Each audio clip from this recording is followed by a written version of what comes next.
Hello दोस्तों, कैसे हो आप सभी। मैं हूं आपका दोस्त प्रदीप एंड स्वागत करता हूं जेआर ट्यूटोरियल के इस प्लेटफॉर्म पे।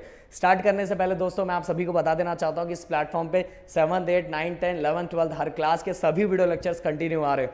अगर अभी तक आपने हमारे चैनल को सब्सक्राइब नहीं किया होगा तो सबसे पहले चैनल को सब्सक्राइब करें, वीडियो को लाइक करें और एक प्यारा सा कॉमेंट भी कर सकते हो। इसी के साथ दोस्तों मैं आपको ये भी बताना चाहूंगा कि मेरा एक ब्लॉगिंग चैनल है, इसका नाम है प्रदीप गिरी ब्लॉग, और एक दूसरा एजुकेशनल चैनल है, इसका नाम है गिरी ट्यूटोरियल। सो गाइज वहाँ भी जाके अपने प्यार की बरसात झमाझम कर सकते हो। आप कुछ सोच रहे हो कि आज प्रदीप सर आएगी, ये ऐसे क्या पकड़ के रखे हैं। तो क्या हुआ पता है, इसका पिन गुम हो गया जिससे हम अटैच करते थे, जो फिट करते थे, वो गुम हो चुका है। इसलिए मैंने सोचा कि आपको आवाज़ क्लियर जाना चाहिए, तो चलो हाथ से पकड़ ही लेते हैं। सो गाइज आज जो वीडियो मैं करवाने वाला हूँ, जो लाइक टॉपिक क्लियर करने वाला हूँ, इसके लिए ज़रूरी है कि इसके पहले का जो वीडियो है वो जाके जरूर देखो। अगर इसके पहले का वीडियो आप देख लोगे तो आपको बहुत अच्छे से ये टॉपिक समझ में आ जाएगा। तो प्लीज़ रिक्वेस्ट है कि इसके पहले का वीडियो एक बार देख लो, फिर ये वीडियो देखो। क्रोमेटोग्राफी क्या होती है मैंने एक्सप्लेन किया इसके पहले वाले वीडियो में। आज हम एक्सप्लेन करने वाले हैं कि एडजॉर्प्शन क्रोमेटोग्राफी क्या होती है, एडजॉर्प्शन क्रोमेटोग्राफी किया कैसे जाता है, ये सभी चीजें एक्सप्लेन करने वाला हूँ। देखो मैंने आपको बताया था कि इसके अंदर दो फेज होता है, एक स्टेशनरी फेज और दूसरा मोबाइल फेज। तो सेम इसमें भी वैसा ही है, स्टेशनरी फेज और मोबाइल फेज। क्या होता है गाइस, आपको पता है कि मिक्सचर के अंदर जो डिफरेंट कंपोनेंट होते हैं उन कंपोनेंट को हम क्या करते हैं, सेपरेट करते हैं। क्या करते हैं, सेपरेट करते हैं। तो सेम चीज जो मिक्सचर के अंदर जो कंपोनेंट होंगे वो क्या होता है, स्टेशनरी फेज में जाके एडजॉर्ब हो जाते हैं। और किसके प्रेजेंस में एडजॉर्ब होते हैं, मोबाइल फेज के प्रेजेंस में एडजॉर्ब होते हैं। और इसीलिए इस प्रोसेस को हम बोलते हैं एडजॉर्प्शन क्रोमेटोग्राफी। ध्यान से समझना, पूरा लास्ट तक आपको क्लियर हो जाएगा कि मैं बोल क्या रहा था। अभी डाउट होगा बट आगे जाते जाते जैसे जैसे आगे बढ़ोगे पूरी चीजें क्लियर हो जाएगी। तो मैं फिर से बोलता हूं कि मिक्सचर के अंदर डिफरेंट कंपोनेंट होते हैं, वो कंपोनेंट कहां जाके एडजॉर्ब होते हैं, स्टेशनरी फेज पे जाके एडजॉर्ब होते हैं। बट किसके हेल्प से, मोबाइल फेज के हेल्प से जाके स्टेशनरी फेज पे एडजॉर्ब हो जाते हैं। इसीलिए इस क्रोमेटोग्राफी को हम क्या बोलते हैं, एडजॉर्प्शन क्रोमेटोग्राफी। कुछ चीजें एडजॉर्ब हो रही है इसीलिए इसको क्या बोलते हैं, एडजॉर्प्शन क्रोमेटोग्राफी। देखो the chromatography the mixture of component, mixture के अंदर जो कंपोनेंट है are adsorb on the stationary phase. कहां जाके एडजॉर्ब हो रहे हैं, stationary phase, in the presence of mobile phase. किसके प्रेजेंस में, मोबाइल फेज के प्रेजेंस में या with the help of mobile phase. अब गाइस एडजॉर्प्शन क्रोमेटोग्राफी दो टाइप के होते हैं, कॉलम और दूसरा थीन लेयर। कॉलम आज हम एक्सप्लेन करने वाले हैं और थीन लेयर नेक्स्ट लेक्चर में, नेक्स्ट वीडियो में आपको एक्सप्लेन करूंगा। सो गाइस कॉलम क्रोमेटोग्राफी क्या होती है, बहुत सिंपल है। देखो मिक्सचर के अंदर जो कंपोनेंट होते हैं उस कंपोनेंट को अलोंग द कॉलम जब सेपरेट किया जाता है तो उसको हम बोलते हैं कॉलम क्रोमेटोग्राफी। एकदम क्लियर, मिक्सचर के अंदर जो डिफरेंट कंपोनेंट है उनको अलोंग द कॉलम जब सेपरेट किया जाता है तो वो मेरे लिए क्या होगा, column chromatography. The chromatography in which the component in a mixture are separated across a column. Okay, column के अक्रॉस जब सेपरेट किया जाता है इसी को हम क्या बोलते हैं, कॉलम क्रोमेटोग्राफी। आपको क्लियरली देखो इसमें पूरा समझ जाएगा। तो चलो अब देखते हैं कैसे किया जाता है। बहुत बार बच्चे जब टेक्स्ट बुक में देखते हैं ना, ये डायग्राम देखते हैं तो उनको क्या लगता है कि तीन तीन ट्यूब यूज किया गया है। प्लीज जब अगर आपने ये टॉपिक समझ गया होगा तो बात अलग है, बट अगर आपने पहली बार ये देखा होगा तो सही बताना, आपको लगा होगा कि ये तीन तीन ट्यूब यूज किया गया है। ऐसा नहीं है, इसमें ऐसा बताया गया है कि पहला प्रोसेस कैसे होता है, देन आगे कैसे होगा और फाइनल रिजल्ट हमें किस तरह से मिलेगा। तो तीनों पिक्चर को बहुत क्लियरली बताया गया है, ट्यूब एक ही होता है। आपको दिख रहा होगा यहां हमने एक ट्यूब यूज किया हुआ है। अब इसके अंदर क्या क्या यूज किया पहले मैं बता देता हूं। ये स्टॉप कॉक बंद और चालू करने के लिए। देन इसके अंदर ये ट्यूब है, ट्यूब के अंदर ग्लास वूल डाला हुआ है। ग्लास वूल क्यों डाला गया है गाइस, कि जो भी हम इसके अंदर के जो कंपोनेंट, जो भी मिक्सचर या स्टेशनरी फेज के लिए, जो भी स्टेशनरी फेज के लिए जो चीजें हम यूज करें वो इसके थ्रू और ये बाहर ना निकल जाए, इसीलिए यहां हम क्या लगाते हैं, ग्लास वूल लगाते हैं। तो इसीलिए हम यूज किया करते हैं ग्लास वूल को, क्योंकि यहाँ हम जो भी स्लरी जो बनाएंगे वो स्लरी यहाँ से या किसी भी फॉर्म में जाके आगे ना चला जाए, इसीलिए हम उसको यहाँ ग्लास वूल अटैच करके रखते हैं। ओके, ग्लास वूल आपको दिखेगा।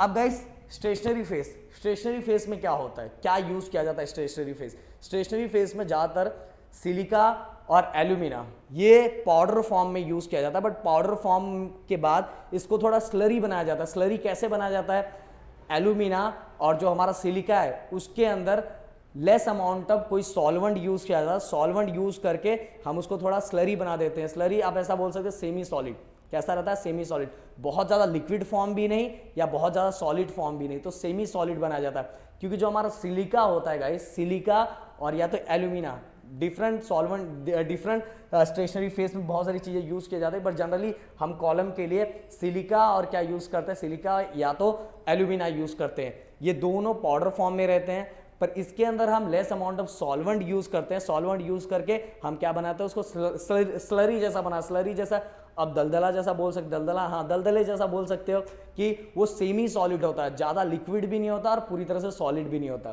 तो हम सबसे पहले ये बनाएंगे। तो स्टेशनरी फेज में हमने क्या यूज़ किया, जस्ट एग्जांपल समझ लो, हमने यहाँ सिलिका यूज़ किया, बट कैसा silica, slurry form of silica, मतलब जो सिलिका है वो स्लरी फॉर्म में है, तो स्लरी फॉर्म में हमने सिलिका यूज़ किया। इसके बाद गाइस जिस कंपोनेंट को, जिस मिक्सचर के कंपोनेंट को हमें सेपरेट करना है, हम ऐसा समझ के चलते हैं कि हमारे पास जो मिक्सचर है उसके अंदर 3 कंपोनेंट है। मिक्सचर के अंदर कितने कंपोनेंट, एक कंपोनेंट ए, बी एंड सी। हमारे पास जो मिक्सचर है उस मिक्सचर के अंदर 3 कंपोनेंट प्रेजेंट है। तो पहले कंपोनेंट का नाम हमने ए दे दिया, बी दे दिया, सी दे दिया। तो स्टेशनरी फेज के बाद उस कंपोनेंट को हमने यहां डाल दिया। इसके बाद गाइस हमने मोबाइल फेज इसके ऊपर डाला। अब मोबाइल फेज क्या है गाइस, मोबाइल फेज के लिए गाइस जनरली या तो कोई सॉल्वेंट यूज किया जाता है या मिक्सचर ऑफ सॉल्वेंट यूज किया जाता है, यहां ऐसा डाला जाता है। और इसी के हेल्प से क्या किया जाता है, जो इसके अंदर के जो मिक्सचर के अंदर, ध्यान से समझना, मिक्सचर के अंदर 3 कंपोनेंट है। ए हमने नाम दे दिया ऐसे, मान लो पहला ए है, दूसरा बी है, तीसरा सी है, ओके। तो इसके अंदर के कंपोनेंट को हमें क्या करना है, सेपरेट करना है। सो अब गाइस जो यहां हमने सॉल्वेंट यूज किया हुआ, जो भी सॉल्वेंट यूज किया वो सॉल्वेंट, अब ये सॉल्वेंट यूज मतलब कैसे डिसाइड किया जाता है कि कौन सा सॉल्वेंट हम यूज करेंगे, तो गाइस वो सॉल्वेंट डिसाइड किया जाता है इसको देख के कि जो मिक्सचर के अंदर को कंपोनेंट को सेपरेट कर रहे हैं, हमने कैसा मिक्सचर लिया है, हम कैसे कंपोनेंट को सेपरेट कर रहे हैं, वो पोलार है कि नॉन पोलार है, इसी को देख के डिसाइड किया जाता है कि मोबाइल फेज के लिए कौन सा सॉल्वेंट यूज किया जाएगा। बहुत बार बच्चे कंफ्यूज किए होते हैं कि सर यहाँ सॉल्वेंट कौन सा यूज करेंगे, ये कैसे डिसाइड होगा, तो ये डिसाइड होता है इस मोबाइल फेज के कंपोनेंट को देख के, वो पोलार है कि नॉन पोलार है, ये सब चीजें देख के, तो हम यहाँ तो या जो भी कंपोनेंट है उसको देख के हम यहाँ उसी तरह का उससे रिलेटेड कंपोनेंट हम यहाँ यूज करते हैं, वो उसको हम एज अ सॉल्वेंट या तो मिक्सचर ऑफ सॉल्वेंट जो भी हम यूज कर सकते हैं, तो हम उसको एज ए यूज करते हैं मोबाइल फेज। सो गाइस अब क्या होता है, मोबाइल फेज क्या करेगा गाइस, ये मोबाइल फेज है, मतलब मोशन में ट्रैवल करेगा। मोबाइल फेज मतलब आगे मैंने क्लियर किया था, मोबाइल फेज मतलब ट्रैवल करना। सो ये क्या करेगा, आगे धीरे धीरे ट्रैवल करेगा। अब इसको मिक्सचर के अंदर जो कंपोनेंट है ए बी सी, इसको भी अपने साथ आगे ट्रैवल करेगा, क्योंकि ग्रेविटी के कारण धीरे धीरे नीचे आएगा। क्योंकि गाइस मैंने बार बताई ये मोबाइल फेज है, मोबाइल फेज मतलब मोशन, तो ये आगे ट्रैवल करेगा। तो गाइस ये आगे ट्रैवल करेगा, तो इसके अंदर के जो कंपोनेंट है ये भी आगे ट्रैवल करेंगे। अब गाइस इसके अंदर तीन कंपोनेंट है ए बी सी। हो सकता है मतलब सबके नेचर अलग अलग होंगे, क्योंकि तीनों अलग अलग कंपोनेंट है और तीनों अलग अलग कंपोनेंट और तीनों का नेचर अलग अलग होगा। तो मान लो जो ए कंपोनेंट है, ए कंपोनेंट वो स्ट्रांगली एब्जॉर्ब हो जाता है, स्ट्रांगली इसके अंदर जाते ही, इस सॉल्वेंट के अंदर जो स्लरी हमने बनाया है इसके अंदर जाते ही स्ट्रांगली एब्जॉर्ब हो गया। स्ट्रांगली एब्जॉर्ब होने के कारण ये मोबाइल फेस वाला कंपोनेंट ए को अब ज्यादा नीचे तक नहीं लेके जा पाया। इसीलिए क्या हुआ, ऐसा समझ के चलो कि पहला जो था यहाँ, पहला ए हो गया, ओके। अब इसके आगे ये जो हमारा मोबाइल फेस में जो सॉल्वेंट है वो किसको लेके गया, बी और सी को। आगे किसको लेके जा रहा है, बी और सी को। सो बी और सी आगे गए, क्योंकि ए स्ट्रांगली क्या हो गया, स्ट्रांगली एब्जॉर्ब हो गया। अब बचा बी और सी। मान लो ऐसा कि जो हमारा सी है, सी जो है वो बहुत वीकली एब्जॉर्ब होता है, तो मोबाइल फेस क्या करेगा, उसको बोला भाई तू एब्जॉर्ब अभी भी नहीं हो रहा है, तो तुझे मैं अपने साथ आगे लेके जाता हूँ, तो उसको नीचे लेके जाएगा। तो वो वीकली एब्जॉर्ब है, तो इसलिए वो नीचे पहुंच जाएगा सी। और जो बी है वो मॉडरेट है, ना तो स्ट्रांगली है ना तो लेस है, ओके। तो ये कहाँ बीच में, यहाँ बीच में कहीं एब्जॉर्ब हो जाएगा। तो गाइस इस तरह से मिक्सचर के अंदर रहने वाले 3 कंपोनेंट ए बी सी, ये स्ट्रांगली है, ये मॉडरेट है और ये लेस है। सो गाइस लेस है, इसलिए धीरे धीरे धीरे धीरे आगे जाके एडजॉर्ब होगा, और जो ए है वो तुरंत एडजॉर्ब हो जाता है, तुरंत एडजॉर्ब हो जाता है क्योंकि इसकी प्रॉपर्टी होगी, क्योंकि 3 कंपोनेंट है, तो इसीलिए ये वाला यहीं एडजॉर्ब हो गया, जिसके अंदर मोबाइल फेस उसको आगे नहीं ले जा पाया। और फिर इसके बाद उसके अंदर 2 कंपोनेंट थे बी और सी, तो बी वाला जो था वो मॉडरेट था, तो एक जगह जाके वो धीरे धीरे धीरे धीरे धीरे धीरे जाके वो एक जगह जाके एडजॉर्ब हो गया, बट सी था वो जल्दी एडजॉर्ब नहीं होता, तो लास्ट में जाके एडजॉर्ब हुआ, तो धीरे धीरे जाके सी भी एक जगह, मतलब धीरे धीरे करते करते एक ना एक जगह जाके क्या हो गया, एडजॉर्ब हो गया। तो इस तरह से ए, बी और सी, फाइनल आप देखोगे ए, बी और सी तीनों डिफरेंट लेयर पे जाके, डिफरेंट कॉलम ऑफ लेयर पे जाके क्या हो गया, एडजॉर्ब हो गए।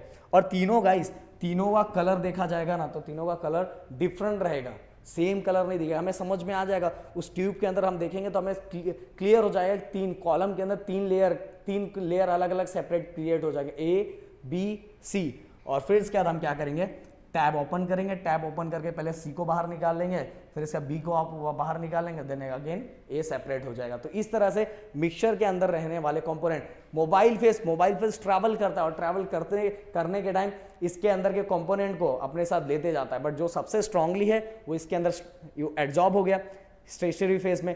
बी था वो इतना जल्दी नहीं हुआ तो आगे जाके हुआ, और सी वो बहुत जल्दी नहीं हो रहा तो एकदम लास्ट में जाके हुआ। तो इस तरह से ए, बी, सी तीनों कंपोनेंट इस मिक्सचर के क्या हो गए, सेपरेट हो गए। सो गाइज इस तरह से हम देखेंगे कि ये देखो ए, बी, सी 3 लेयर क्रिएट हो गए, और तीनों का कलर अलग अलग, और फिर बाद में टैब ओपन करके हम क्या करेंगे, तीनों को सेपरेट कर लेंगे। सो गाइज इस तरह से कॉलम क्रोमेटोग्राफी किया जाता है, परफॉर्म किया जाता है, और मैंने पूरा प्रोसेस बता दिया, मेरे ख्याल से क्लियरली आपको समझा होगा। वीडियो पसंद है तो वीडियो को लाइक कर सकते हो, चैनल को सब्सक्राइब कर सकते हो, दोस्तों के साथ जरूर शेयर कर सकते हो guys. Thank you so much. सबसे बड़ी बात, अपना ध्यान रखो।